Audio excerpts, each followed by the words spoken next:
sebenarnya kayak kita ini bikin video pendek kayak mungkin di brand kayak TikTok atau Instagram, cuman ini bentuknya live. Cara paling susahnya adalah tanya ke istri atau saudara, lihat nih dong ini piring harganya berapa. Misalnya orang yang biasa aja juga belanja di sana, jadi sebenarnya bisa semua kalangan.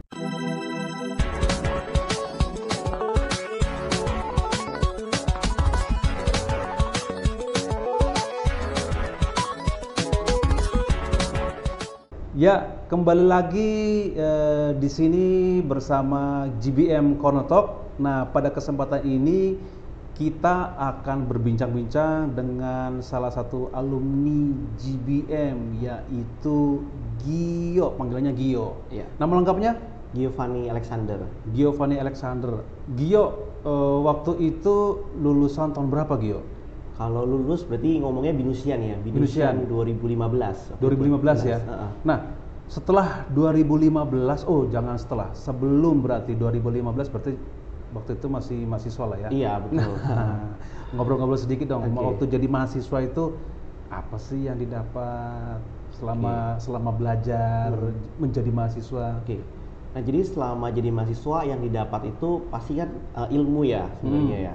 Tapi sebenarnya yang bikin beda di BINUS ini sebenarnya soft skill-nya, terus juga ada pengalaman kayak magangnya gitu. Walaupun dulu belum pernah nggak dapat magang, tapi kayak berasa nih teman-teman yang ikut magang jadi lebih dapat pekerjaan lebih bagus. Gitu. Ngomong-ngomong, kenapa pilih marketing?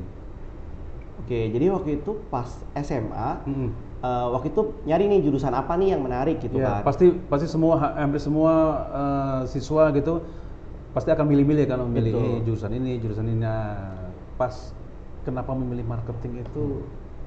Jadi waktu itu dulu karena dulu IPS, apa sih yang mainstream? Pasti manajemen kan. Kalau manajemen, psikologi, ekonomi, ya semacam itu lah, rumpun sosial.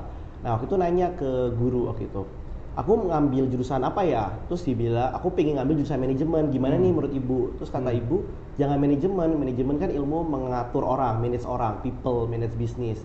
Kalau kamu S1 nggak mungkin langsung manage bisnis. Kamu ambil yang operationnya dulu. Kalau nggak operation, finance, marketing. Gitu. Nah, waktu itu kayaknya yang lebih agak dinamis tuh marketing. Akhirnya jadi waktu itu pas tahun pertama ya, BINUS buka, akhirnya ngambil deh di sini BINUS. Oh iya. Nah, sekarang setelah lulus waktu itu langsung kerja. Iya, langsung kerja. Kerja di mana? Waktu itu dapat lowongan, waktu itu kebetulan sih setelah di sidang Pak Martin lupa waktu itu hari Jumat kalau salah, hari Jumat. Sidang dengan saya ya? Terus Seninnya langsung tanda tangan sama, waktu itu dapat dari Mark Plus. Oh, Mark Plus. Gitu. Sampai sekarang berarti? Iya, sampai sekarang. Oh iya, berarti memang setelah lulus langsung join dengan Mark Plus ya? Betul. Oke. Nah, kesan pertama waktu masuk Mark Plus itu jadi dari mahasiswa gitu kan, langsung kerja. Yang saya tahu sih Mark Plus itu kan konsultan ya. Yang namanya konsultan biasanya kan waktunya itu kan luar biasa padat segala macam. Gimana itu? Cara menyesuaikan diri itu gimana tuh? Nah, kalau nyesuaiin diri kan, jadi sebelum masuk sana itu ikut lomba berapa kali sih. Waktu itu juga dibantu sama dosen-dosen BINUS untungnya. Nah, jadi ketika ngerjain project di Maples itu ya kayak kita ngerjain lomba pada umumnya sih. Mungkin gambarannya kayak kita ngerjain skripsi tapi tiap hari di sana. Oh ya, kayak waktu kuliah gaya-gaya ngerjain tugas, segala project segala macam gitu ya.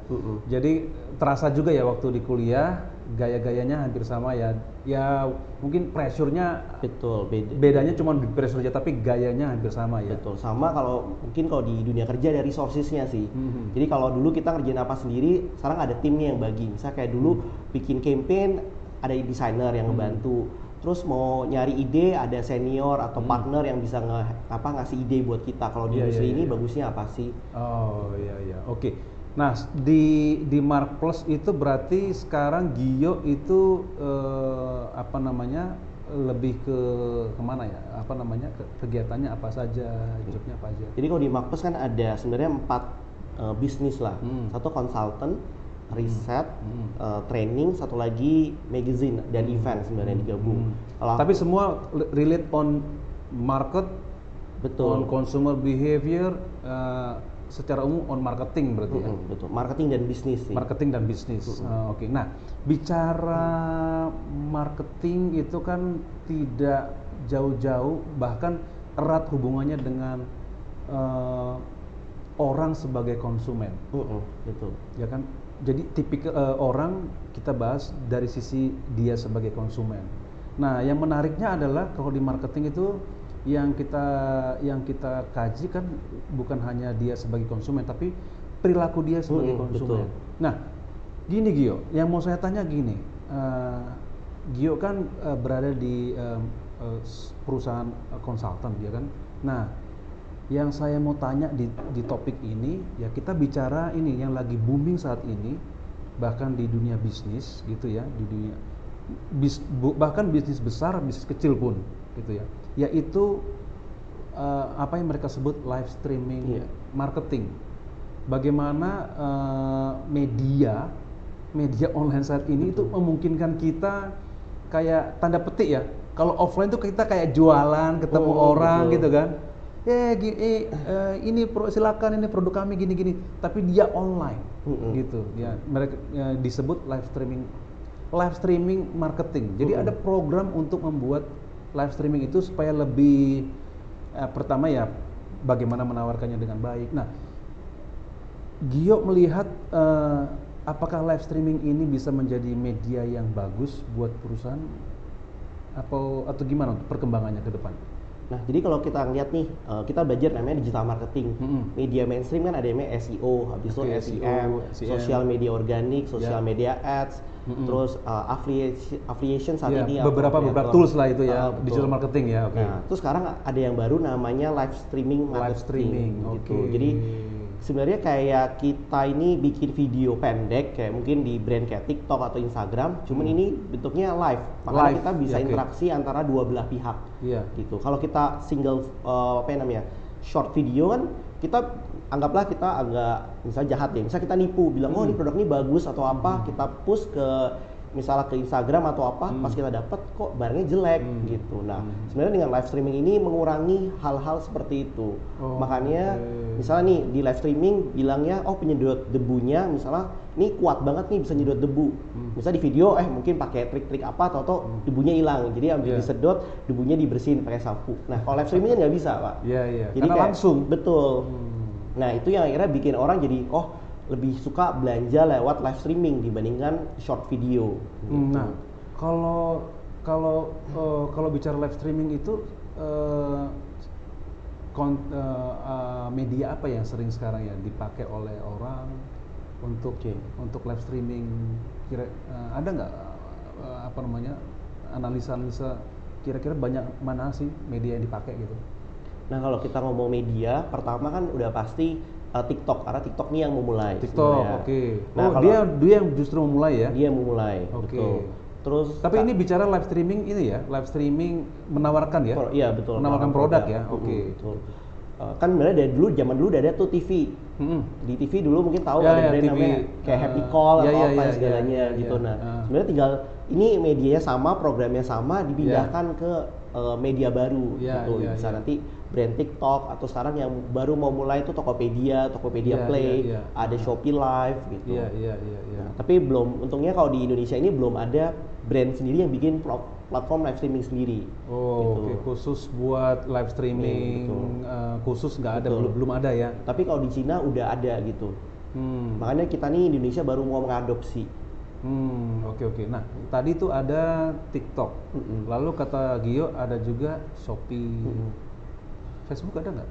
Facebook, ada sih. Tapi kayaknya belum integrate banget sama apa ya? Belum dengan ininya ya. Belanja gitu ya. Jadi kayaknya 2 kali lah prosesnya gitu. Nah, berarti TikTok yang paling banyak dipakai orang. Nah, kemudian ada Shopee, ya kan? Nah, kedua pokoknya saya nih, saya adalah pengusaha nih, gitu. Apa bedanya dengan TikTok? Apa bedanya Shopee?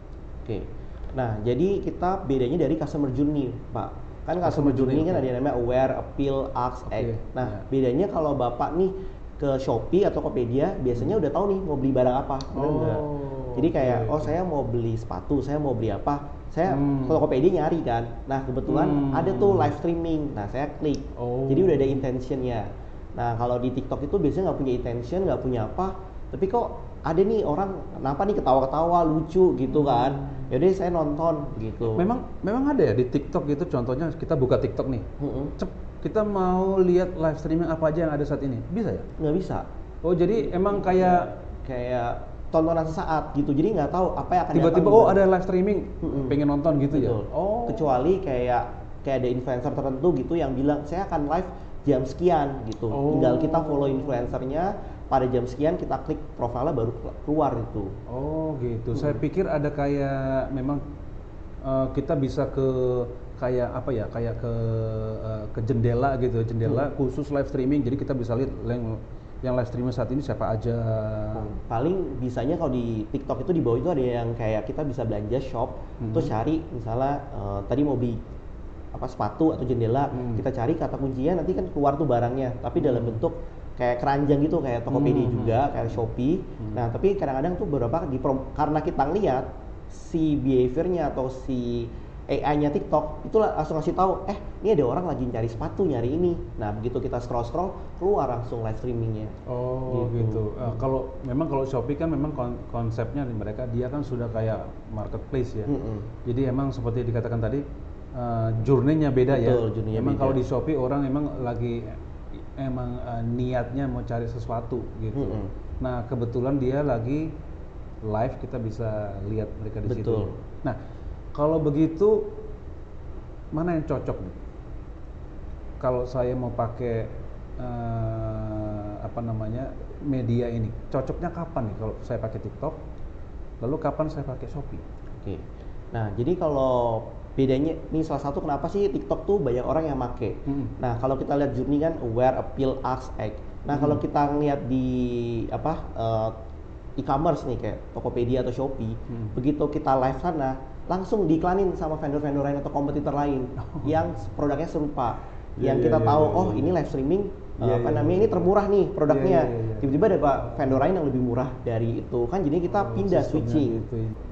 Tadi itu voucher segala macam itu dari TikToknya atau dari yang memprovide si ininya, yang punya produk? Bisa dua-duanya. Tapi misalnya Bapak nih ketemu misalnya piring harganya 50.000 nih, kan Bapak nggak bisa bandingin sama ini toko lain.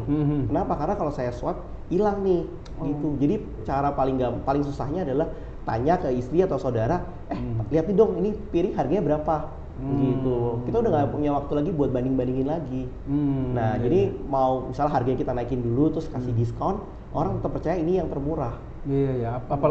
Kayaknya mereka menganalisa juga ya bahwa perilaku orang Indonesia itu memang banyak membandingkan lebih banyak membandingkan. Ya. Nah, bicara perilaku orang Indonesia berarti si konsumennya nih.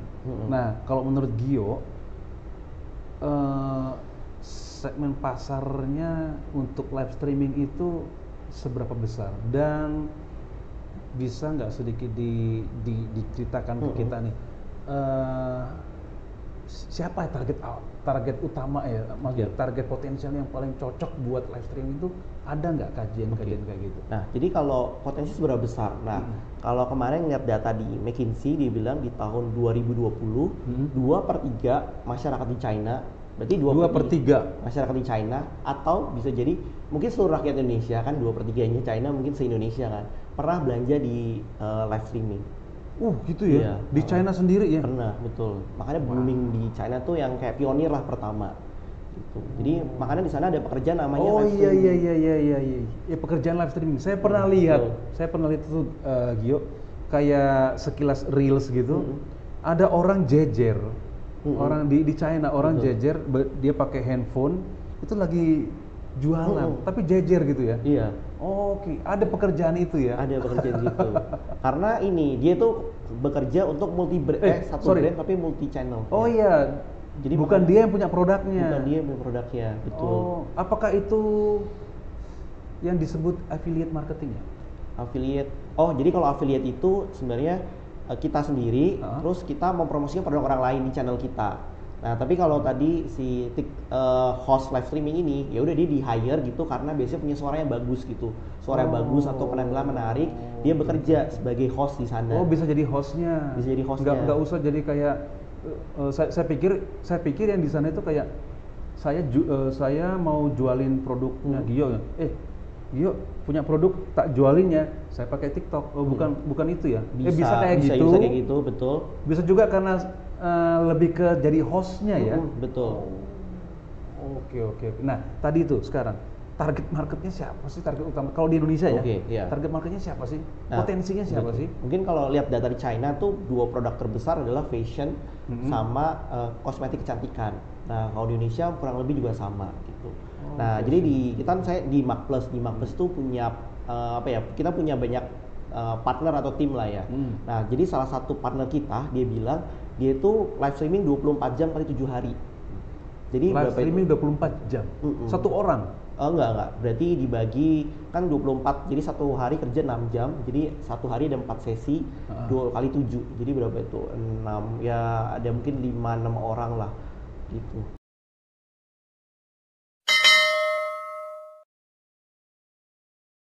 Kenapa katanya? Jadi katanya kalau live streaming kan kalau siang nih semua orang live streaming gampang lah ya. Oke. Jadi di sana lebih kepada pertama dibagi-bagi berdasarkan waktu juga ya. Perilaku berdasarkan waktu ya. Oke, pagi. Kalau pagi kan biasanya orang berangkat kerja tuh. Nah, terus mungkin yang live streaming dikit. Nah, dia ngambil waktu itu supaya apa? Orang ngeliatnya cuma punya toko dia doang.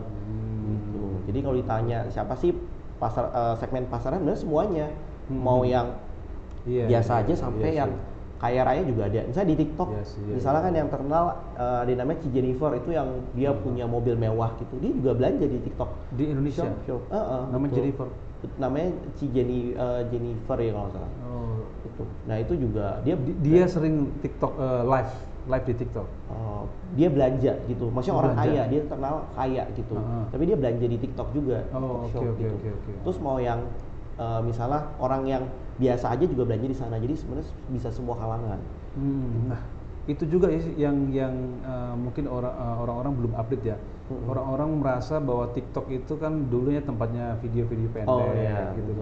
Nah, agak sedikit melenceng nih kita ngomong ke TikToknya itu. Memang sekarang ada kan TikTok for Business ya. Itu kira-kira platformnya apakah nanti bisa berubah atau gimana tuh ya? Atau jadi 2 gitu kali ya? Gitu kan, ada yang buat having fun gitu, cuma lihat-lihat orang-orang yang lucu-lucu. Kan dulu kan gitu ya, lucu gitu kan. Nah sekarang ada live streaming TikTok lagi. Betul. Nah mungkin aku kalau itu bisa beda nggak sih nanti tuh? Nah, kalau aku flashback nih sama dulu pertama kali pakai TikTok gitu kan pada bilang ini misal alay atau apa yang nonton gitu kan. Tapi sebagai marketers kita bisa bilang kita lagi nyobain nih belajar consumer behavior. Jadi nggak malu gitu kalau cerita ke orang nonton TikTok gitu. Akhirnya pas nonton aku suka yang ada edukasinya. Kok habis nonton satu edukasi dikasih lagi edukasi kedua, edukasi ketiga. Nah jadi ternyata video TikTok itu based on apa yang kita suka. Gitu. Jadi emang banyak yang kayak video joget-joget. Itu kenapa? Karena banyak orang yang suka video joget. Tapi kalau kita sukanya video masak, itu keluarnya semua video masak. Algoritmanya istilahnya gitu ya. Kalau kita lagi misal punya anak gitu parenting, nanti keluarnya parenting semua. Gitu. Di TikTok kayak gitu ya? Di TikTok kayak gitu.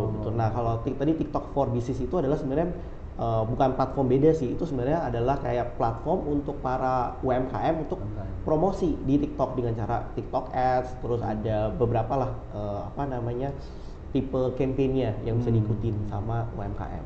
Nah, sekarang gini, mengenai live streaming ini untuk kedepannya kita lihat kan berarti itu kan sebenarnya konsepnya seperti yang sempat kita bahas di awal ya. Sebenarnya itu kan jualan, kayak jualan langsung nih. Betul. Halo ya, kayak pasar lagi rame-rame gitu. Gitu kan, kita bisa lihat ini, bisa lihat ini, bisa lihat ini. Nah, kedepannya berarti ini kan ada yang bisa berubah. Contoh berarti kayak pasar-pasar kayak retail sekarang. Apalagi kalau kita lihat beberapa modern market sudah 2-3 tahun terakhir ini sudah mulai apa ya, agak sepi lah ya, kewalahan gitu ya. Bahkan ada yang besar itu kan sudah mau tutup gitu kan gitu. Nah, apakah karena gaya ini agak sedikit melenceng lah. Apakah karena gaya ini, dan kalau iya di mananya? Lalu kemudian apakah perlu beralih atau nanti akan ada platform baru? Karena tadi kan sempat mention nih, Gio nih, belum ada platform yang kayak gitu. Padahal itu potensial banget nih. Nah, menurut Gio kira-kira gimana? Apakah ini nanti bisa membuat ada industri kayak taruhlah retail itu bisa harus berubah, terpaksa berubah, atau ada beberapa yang memang harus dirubah sehingga ya udah kita ganti nih, gimana menurut? Nah, malah ini kebalikannya, live streaming ini membantu retail yang offline. Loh kok bisa? Kenapa? Misalnya karena live streaming itu butuh tempat, Pak. Jadi misalnya nih saya punya toko, anggaplah yang di sebuah mall gitu yang udah sepi gitu. Saya live streaming aja di tokonya gitu. Terus ada yang nanya, produknya bagus, saya bisa beli di mana? Kamu datang aja ke toko saya di sini gitu. Jadi dia tetap di toko, kalau sepi nggak ada pengunjung, dia live streaming.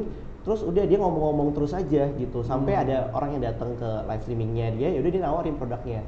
Jadi pembeliannya bisa dua enaknya. Jadi bisa langsung online check out di platformnya, atau kalau nggak percaya produknya bagus, datang aja ke toko saya, kamu lihat barangnya.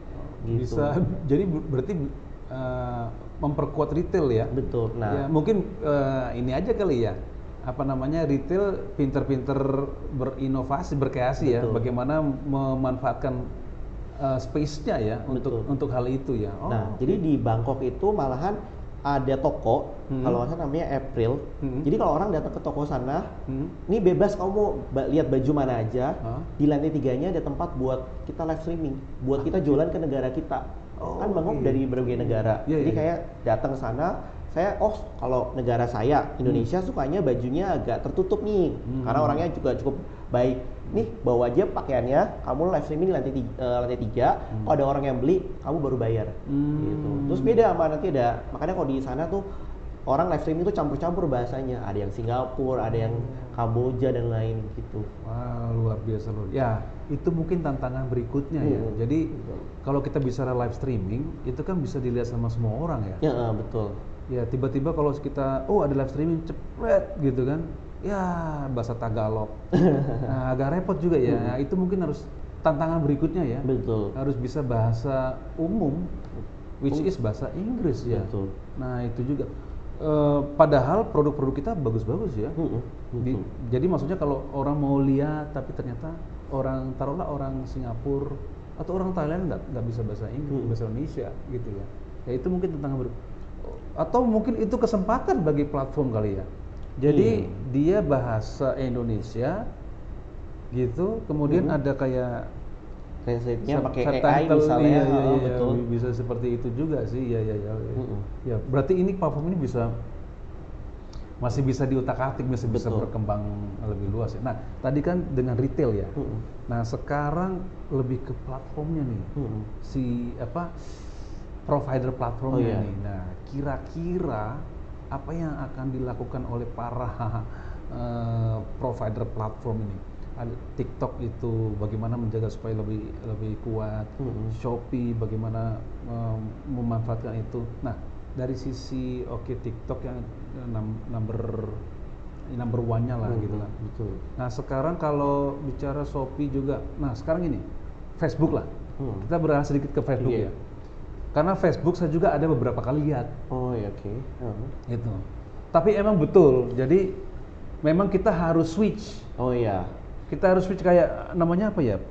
Facebook Shop ya. Facebook Shop ya itu ya. Facebook Shop itu kita harus switch ke situ gitu.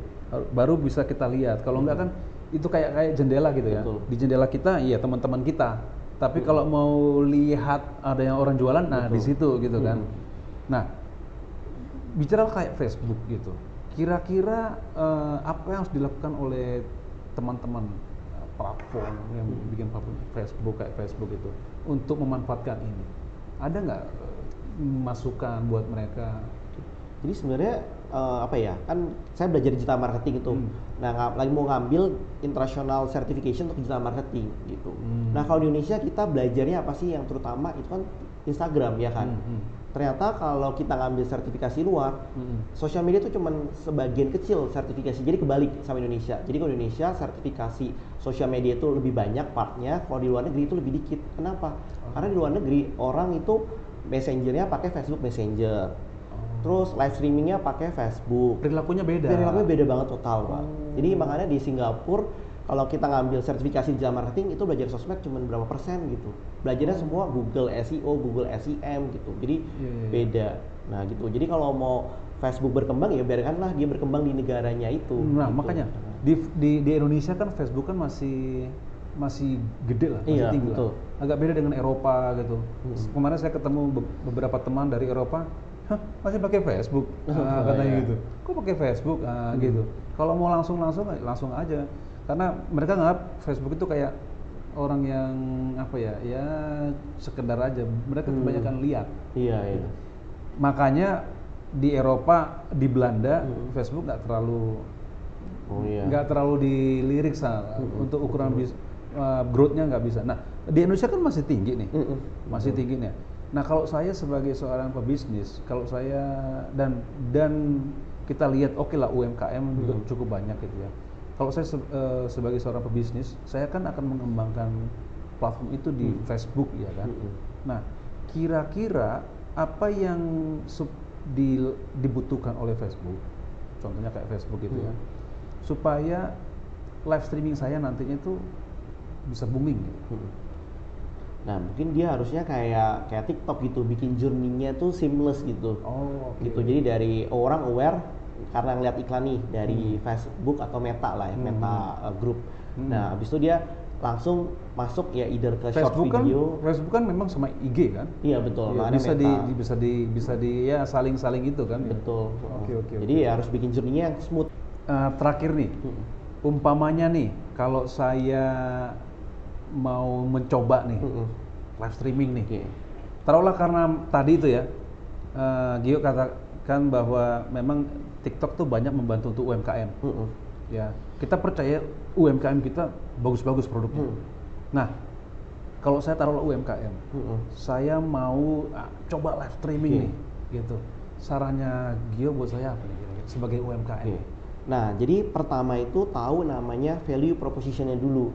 Kenapa? Yang mau kita tawarkan ya, apa aja value-nya? Oke. Mungkin gambarannya kayak produk misalnya minuman mineral lah. Minuman mineral orang bilangnya, wah ini melegakan haus, dibikin orang nggak haus. Oh airnya murni dan lain. Nah itu kan generic generic offering gitu kan. Masih umum Nah kita harus bedain. Misalnya ada air minum nih yang orange itu katanya bagus untuk bikin kopi. Nah kita harus tahu nih ini value proposition-nya apa. Terus ada yang manis-manis, ini value proposition-nya apa. Jangan sampai kita promosiin produknya generic gitu. Akhirnya orang merasa ya udahlah gue compare aja sama produk lain gitu. Nah terus kedua, kita nih kalau di live streaming kita nggak tahu kapan sih TikTok atau si e-commerce kayak Tokopedia atau Shopee ngasih kita penonton nih. Nah kita makanya harus terus ngomong gitu. Iya, kebanyakan. Tapi kita tahu berapa banyak orang yang nonton? Tahu. Okay. Tapi kita nggak tahu kapan akan tiba-tiba jadi banyak gitu. Kita cuma taunya ini ada 10, tahu-tahu algoritma kita tiba-tiba dikasih 50, kan kita nggak tahu. Oh gitu. Iya, jadi makanya kita harus terus ngomong gitu, mau 10, 20, 100, 1000. Cara kita nge-trade si customer yang datang tuh harus sama. Ngomong-ngomong, jujur aja untuk live streaming saya beberapa kali sih lihat sih, tapi nggak terlalu fokus sih. Tapi habis ini saya mau coba sih. Nah, di live streaming itu kita bisa berinteraksi nggak sih sama yang live? Bisa. Misalnya langsung ngomong atau notif atau chat. Kebanyakan sih chat sih. Chat. Tapi bisa langsung ngomong. Di TikTok gitu? Nggak, aku lupa deh, tapi kebanyakan sih chat sih. Di Shopee? Shopee aku nggak hafal. Tapi lebih chat ya? Iya, kebanyakan chat sih. Nah, gimana caranya kalau ada Oh, berarti kita kayak ini ya, berarti aware ya, lagi live sambil lihat chat ya. Misalnya aku mau beli koper gitu kan, koper kadang Kak locknya kayak gimana sih bahannya, dia bisa nunjukin ke arah kameranya terus bilang nih bentuk locknya gitu. Jadi kita bisa berinteraksi sama dia, nanya kayak gimana. Oh, gitu. Aku pikir cuma nonton aja, kalau oke kita beli enggak, tapi bisa nanya ya. Misal kayak kalau biasanya aku nonton yang koper karena mau pergian. Jadi ada orang nanya, Kak aku perginya 5 hari nih, kopernya yang mana? Oh kau pakai koper yang ini. Kak aku mau pergi umroh 2 minggu, yang mana? Kau pakai yang ini gitu. Kak aku mau ke US, kalau US perlunya yang bagus. Kak aku cuma sehari, belinya yang murah aja gitu. Dia bisa nyaranin gitu. Nah tadi kan value proposition itu betul, penting ya. Betul. Kalau umpamanya nih di situ umpamanya kalau saya bilang saya membandingkan dengan pesaing, menurut Gio gimana? Oke, saya live gitu. Iya. Saya live. Oh, ini loh produk saya. Ini produk pesaing loh. Nah, menurut Gio gimana Gio? Nah, itu makanya kita harus tahu value proposition-nya pesaing itu apa gitu. Tapi menurut Gio oke nggak? Ini loh produk kami gitu. Nah, kalau produk pesaing itu ini loh. Kayak gini. Ada nggak yang sampai kayak gitu? Nah mungkin ada, tapi kan kita bisa memilih komen mana yang kalau udah nggak pantas kita jawab ya kita bisa kayak pura-pura nggak ngeliat lah. Tetap harus ada ya jujur juga ya. Oke, kelebihan kita dari pesaing seperti apa, lalu kekurangan kita juga harusnya seperti apa gitu. Betul. Ya. Oke. Menarik sekali live streaming marketing. Nah terakhir nih, kayaknya terakhir terus tadi ya. Oke, terakhir nih, cocok mana? Kalau saya sebagai UMKM gitu ya, menawarkannya langsung jualan atau create awareness dulu, memperkuat value proposition-nya tadi, memperkuat bahwa kita ini loh, atau diferensiasi lah kalau di marketing, diferensiasi. Cocok mana sih? Langsung hard selling or develop brand awareness dulu nih supaya orang prefer ke kita, favorable ke kita, positif ke kita. Nah, menurut Gio untuk live streaming ya? Oke, buat UMKM. Jadi kalau live streaming itu bisa langsung jualan. Kenapa? Karena orang langsung aware-nya di platform, engagement-nya di platform, masih aware, orang buka, langsung dapet nih, orang lagi jualan koper. Langsung bisa engagement, bisa langsung kita tanya. Kalau orang bisa like juga gitu, atau enggak, ayo klik button follow, engagement udah terjadi dong. Kalau mau beli, kita ada kupon. Kamu klik kuponnya langsung beli. Jadi langsung seamless satu journey di situ. Jadi kalau pakai live streaming, ya udah sekalian aja jualan di situ ya. Nggak usah basa-basi kita the best, kita ini, tetapi langsung nunggu gitu ya. Oh, kalau mau beli, ya nanti aja, atau ya silakan cari di toko terdekat kami. Itu malah bikin gap ya. Berarti kalau ada orang, kalau kita langsung live, kalau orang tertarik langsung jual aja berarti di situ ya. Nah misalnya nih Pak Martin dosen suka baca buku nih. Pak Martin cuma bacain buku aja. Nih ada buku marketing, segmentasi, targeting, positioning. Terus ada orang lihat, itu apaan sih Pak Martin? Kok bukunya bagus? Nih buku Principle of Marketing. Cek aja di keranjang kuning. Ya beli, langsung beli. Padahal Pak Martin jualan nggak? Cuman bacain bukunya. Tapi ada orang yang penasaran isinya apa, jadi langsung mau beli. Sekalian aja. Betul. Berarti memang ini cocok buat hard selling ya. Sekalian aja ya. Oke. Gio, thank you buat hari ini kita ngobrol-ngobrolnya tentang live streaming marketing. Nah, jadi rampak langsung live streaming marketing kedepannya akan menjadi salah satu bisa dikatakan tools ya, tools untuk teman-teman di bisnis, entah itu UMKM, entah itu perusahaan besar ya, untuk menjadi salah satu ya media bukan hanya bisa memperkuat awareness, sekalian aja gitu ya. Kalau di situ platformnya hard selling akan lebih bagus juga. Oke Gio, thank you buat hari ini sudah datang dan berdiskusi bersama kita di sini. Oke, teman-teman marketers, young marketers ya, berikut hasil dari bincang-bincang kita dengan Gio, dan sampai ketemu di episode selanjutnya.